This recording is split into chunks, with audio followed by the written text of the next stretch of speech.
السلام علیکم ورحمۃ اللہ تعالی وبرکاتہ۔ آج کا ہمارا ٹاپک ہے قیامت۔ قیامت کی کچھ نشانیوں کے بارے میں بات کریں گے، قیامت کسے کہتے ہیں اس کے بارے میں جانیں گے، اور قیامت کب آئے گی اس کے بارے میں جانیں گے۔ قیامت اس دن کو کہتے ہیں جس دن حضرت اسرافیل علیہ السلام سور کو پھونکیں گے۔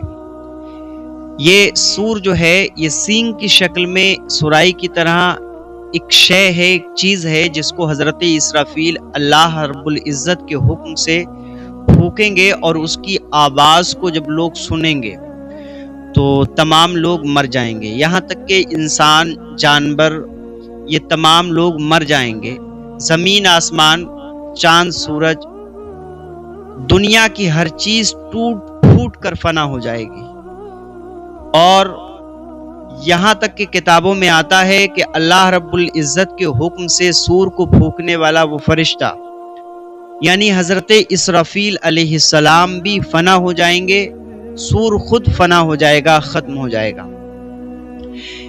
یہ قیامت ہے، اور جب سور پھونکا جائے گا تب قیامت برپا ہو جائے گی۔ قیامت کب آئے گی؟ یہ محرم کی 10ویں تاریخ کو جمعہ کے دن آئے گی، اور اسی کے بارے میں اللہ رب العزت نے قرآن پاک میں فرمایا، کل من علیہا فان ویبقی وجہ ربک ذو الجلال والاکرام،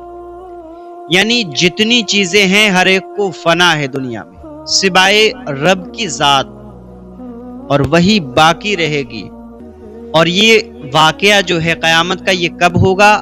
تو اس کی نشانیوں کے بارے میں اللہ کے حبیب صلی اللہ علیہ وسلم نے حدیث پاک میں ہمیں بیان فرما دیا، بتا دیا کہ جب گناہ کھلم کھلا ہونے لگے، گناہوں کی کثرت ہونے لگے، لوگ اپنے ماں باپ کی نافرمانی کرے، ماں باپ کو ماریں اور غیروں کے ساتھ میل جول رکھیں، امانت میں خیانت کرنے لگے، حرام اور حلال کا بالکل خیال نہ رہے، زکوٰۃ دینا لوگوں پر گرا گزرے، دنیا کو حاصل کرنے کے لیے لوگ جو ہے دوڑے لگائیں گے،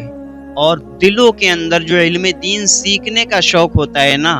آقا فرماتے ہیں کہ علم دین کو لوگ دنیا حاصل کرنے کے لیے سیکھیں گے، ناچ گانا اس کی کثرت ہو جائے گی، بدکار لوگ قوم کے پیشوا ہو جائیں گے، چرباہے ذلیل قسم کے لوگ جو ہوں گے وہ بڑی بڑی عیش و آرائش کی زندگی گزاریں گے، بڑے بڑے محلوں کے اندر راج کریں گے۔ تو جب یہ تمام نشانیاں ظاہر ہو جائیں گی نا، تو اس وقت سمجھ لو کہ قیامت جو ہے وہ قریب ہے، اور قیامت کا انکار کر نہیں سکتے، کیونکہ قیامت آنے والی ہے اور قیامت آئے گی۔ اور یہ وہ دن ہے کہ جس دن اللہ رب العزت ہر ایک کو بدلہ دلائے گا۔ یعنی احادیث میں آیا ہے کہ اگر ایک سینگ والی بکری نے کسی بغیر سینگ والی بکری کو تکلیف پہنچائی ہوگی، اس کو ستایا ہوگا، مارا ہوگا، تو اللہ رب العزت قیامت کے دن اس سینگ والی بکری سے اس بغیر سینگ والی بکری کو بھی اس کا بدلہ عطا فرمائے گا، اس کا جو حق ہے وہ اس کو دلوائے گا۔ یعنی دنیا کے اندر ہم لوگ جب تک قیامت نہیں آ رہی ہے جو مرضی چاہیں کر رہے ہیں، لیکن یہ حق ہے، قیامت آئے گی، قیامت کی نشانیاں ظاہر ہو رہی ہیں۔ آپ دیکھیں وہ لوگ جن کو تن پہ میسر نہیں ہوتے تھے کپڑے، جن کو کھانے کے لیے 2 وقت کی روٹی میسر نہیں ہوتی، آج بڑے بڑے حاکم بنے بیٹھے ہیں، بڑے بڑے حکمرانوں میں ان کی گنتی آ رہی ہے۔ یعنی رذیل قسم کے لوگ، کمظرف لوگ بڑے بڑے حکمران بنے بیٹھے ہیں، گالی گلوچ کا چلن ہے، ناچ گانا ہمارے معاشرے کے اندر ایک ہماری ضرورت بن چکا ہے، اس کو ہم اپنی ضرورت سمجھ رہے ہیں، حالانکہ اللہ کے حبیب صلی اللہ علیہ وسلم نے فرما دیا یہ قیامت کی نشانیوں میں سے ہے۔ لوگ امانت میں خیانتیں کریں گے، زکوٰۃ جو ہے نا، جو ایک فرض ہے، جو غریبوں کا حق ہے، آج دیکھیں آقا نے فرمایا نا کہ لوگوں کو گرا گزرے گی زکوٰۃ ادا کرنا، اور وہی ہو رہا ہے رمضان کے مہینے میں، یا ویسے بھی اگر زکوٰۃ کے لیے کہہ دیا جائے، بمشکل کچھ لوگ زکوٰۃ اللہ ماشاءاللہ نکالتے ہیں۔ تو قیامت کی نشانیاں ظاہر ہونا، اور یہ قیامت کب آئے گی؟ 10 تاریخ محرم الحرام کی 10 تاریخ کو قیامت برپا ہوگی، جمعہ کا دن ہوگا، اور یہ وہ دن ہے کہ اس دن نفسی نفسی کا عالم ہو۔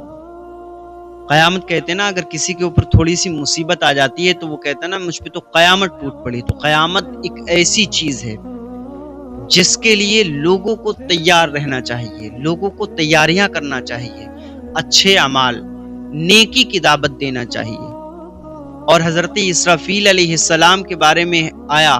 اللہ کے حبیب صلی اللہ علیہ وسلم نے بارہا قیامت کے بارے میں ہمیں بتایا اور فرمایا کہ یہ سمجھ لو کہ بالکل قیامت قریب ہے، اس کی بے شمار نشانیاں ہیں، انشاءاللہ آگے